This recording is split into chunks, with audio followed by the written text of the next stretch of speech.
Assalamualaikum warahmatullahi wabarakatuh. Perkenalkan, saya Ilviana Izatunisa dengan NIM 2202 1030 1094. Di sini saya akan menjelaskan mengenai materi landasan dan asas-asas pendidikan. Kan itu dikatakan sebagai suatu sistem karena merupakan keseluruhan gagasan yang terpadu. Dikatakan sebagai suatu proses karena merupakan usaha yang dilakukan secara terus-menerus. Dikatakan sebagai suatu hasil karena merupakan wujud dari apa yang telah dicapai proses tersebut. Landasan pendidikan itu terdiri dari landasan filosofis, sosiologis, kultural, landasan psikologis, dan juga iptek. Yang pertama adalah landasan filosofis.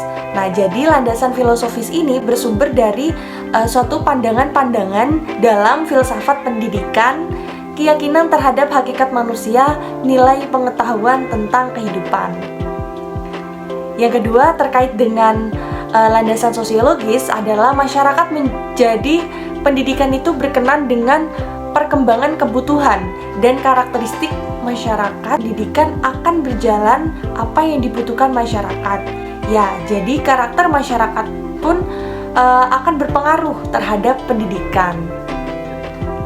Pada landasan kultural, itu kan kebudayaan, jadi antara budaya sama pendidikan itu sangat mempunyai hubungan timbal balik gitu.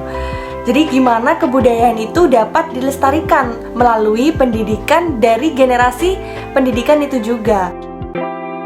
Selanjutnya landasan psikologis. Jadi landasan psikologis didasarkan pada perkembangan anak, prinsip-prinsip belajar, pemahaman, kemudian karakter, dan aspek kejiwaan yang menjadi kunci keberhasilan dalam pendidikan. Selanjutnya landasan iptek. Jadi pendidikan itu harus terkait dengan perkembangan ilmu pengetahuan dan juga teknologi. Karena dalam iptek ini akan mendorong pendidikan itu bisa maju sesuai dengan perkembangan suatu zaman. Seperti itu. Asas-asas pendidikan. Jadi asas-asas pendidikan ini ada 3. Yang pertama yaitu Tuturi Handayani. Yang kedua ada belajar sepanjang hayat. Dan yang ketiga ada kemandirian belajar. Asas menjadi pokok pendidikan. Acuannya ya yang dilaksanakan ini untuk memperoleh suatu tujuan pendidikan. Pada Tuturi Handayani itu memiliki arti ketika di belakang itu kita memberikan dorongan. Maka pendidik harus mampu menyalurkan dan mengarahkan siswa untuk mencapai tujuan dalam pendidikan. Pada asas sepanjang hayat, bahwa diharapkan setiap individu itu memperoleh kesempatan yang baik untuk belajar selama hidupnya. Pada asas kemandirian belajar akan mewujudkan dalam sebuah itu guru itu sebagai fasilitator dan juga sebagai motivator.